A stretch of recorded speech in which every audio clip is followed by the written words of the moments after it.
Have you ever wanted to learn Python but could not get into it because of all the long and complicated tutorials? Me too.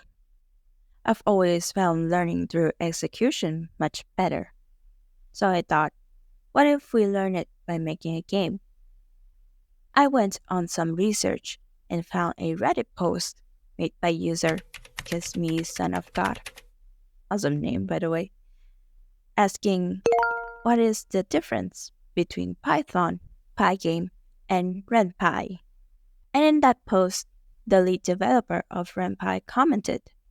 The response was pretty long, but I'll condense it into the important bits. The first thing is that Ren'Py is really two things. First off, Ren'Py is a domain-specific language built on top of Python that is useful for writing visual novels, life simulations, and other story-based games. It is also an engine written using Python, Pygame, and other languages and libraries that executes the various languages. More importantly, the developer also said that you don't need to know Python to use Ren'Py, since I think you can pick up the basic Python things you need to know as you learn the language. Of course, knowing Python is helpful and will make many things easier as you try to customize things. And on Ren'Py's official website, it is also stated that the easy-to-learn script language allows anyone to efficiently write large visual novels, while its Python scripting is enough for complex simulation games. While I am no means a professional, I think it's pretty safe to say that Ren'Py is a great way to learn Python. To start, we'll download Ren'Py on the official website, renpy.org. Click Download Ren'Py's latest version. In my case, it is Download Ren'Py 8.2.2, and choose the format depending on your operating system and preferences. For me, that is the RAR file. We then extract the file and ta-da!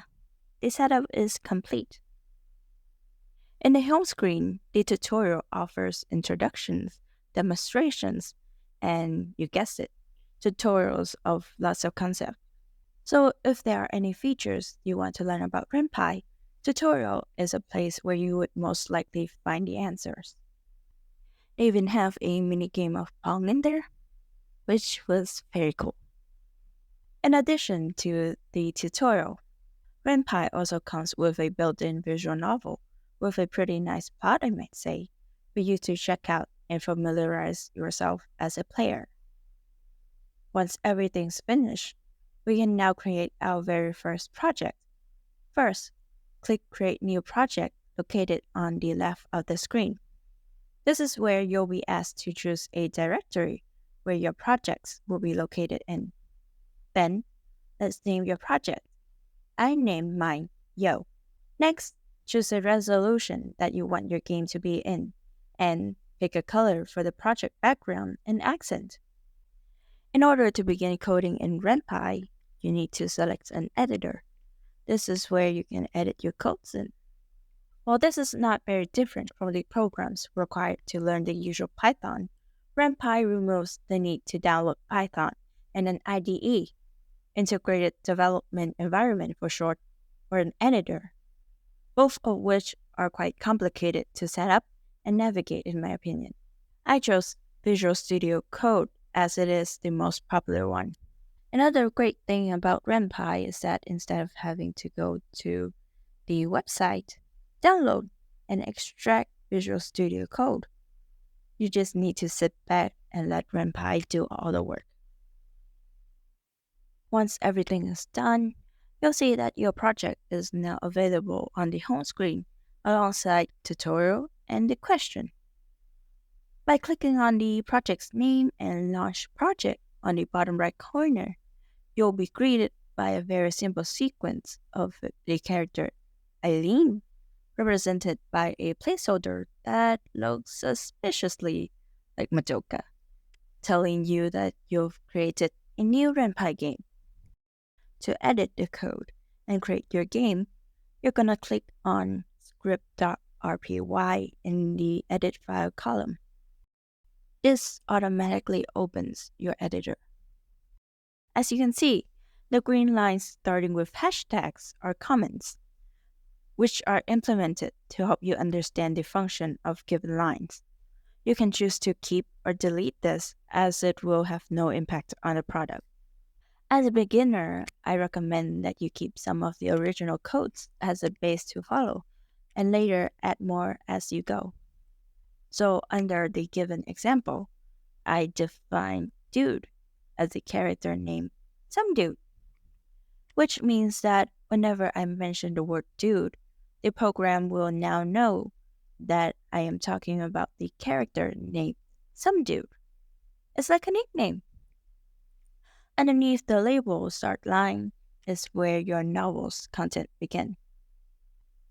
By using the word dude followed by quotation marks, I am giving the character some dude dialogues. We can now delete the given examples. Fearing that some dude might be lonely in his visual novel world, I give him a friend, some guy. And I added some talking lines for some guy too, because talking alone is pretty sad. Now, when we launch the project, there's only words and a black background. At least we know that the dialogue codes are working properly. Let's give them sprites. Using my supreme artistic skills, I drew a very nice background with trees and smoking hot looks for our guys. Be sure to save the sprites as PNG with a transparent background for the best results. You can either save the images, then put it in the game's folder, or save them directly into it. If you can't find where the folder is located, you can open the image folder by clicking it in the Open Directly column on Ren'Py's home screen. With the command scene, you are establishing that the file with the following name is the background, putting it a layer underneath the sprites. In my case, it is BG trees. Show is to display the images, which are some dude and some guy for me. When launching the project, we can now see some guy with his stunning looks and the majestic background. Some dude has yet to appear, most likely due to naming errors, causing the code to not recognize the PNG as the picture needed. And while some guy in the background did appear, it seems that they are small and off-center. To solve this, we simply add positions to them by adding at and the desired position. I chose true center for the background and right for some guy. But right makes some guy appear at the bottom right corner, which is not what I want. So I use a new method, X-align.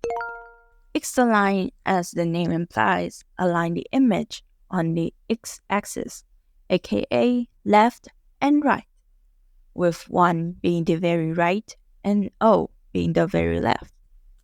Now that I got some guy to be on the right horizontal position, his vertical one is not so good. And here comes X-align sibling, Y-align. Obviously, it adjusts the sprite on the y-axis, which is up and down, with 0.5 being the middle of the screen and 1 being the top. Some dude is still not appearing, so I figured I rename him to Bobby. And our dude is finally appearing. There still lies another problem. The background is too small for our gentleman. In this situation, you can either resize the image itself, or you can zoom it with code. Under the lines defining our character, let's define an image with the name Tropical. Of course, this is just a BG trees with a cool nickname. So we gotta let the program know that by putting it in quotation marks under the line where we define the image as tropical. Let's not forget the colon after tropical to emphasize that fact. Then we're going to zoom it by maybe 2.5. But hey, BG trees is now going by the name tropical. So now we also need to change the name in the scene command. It seems 2.5 is too big. Let's change it to 2. And now everything's perfect. And we have just finished the beginning of our journey of learning Python through Ren'Py.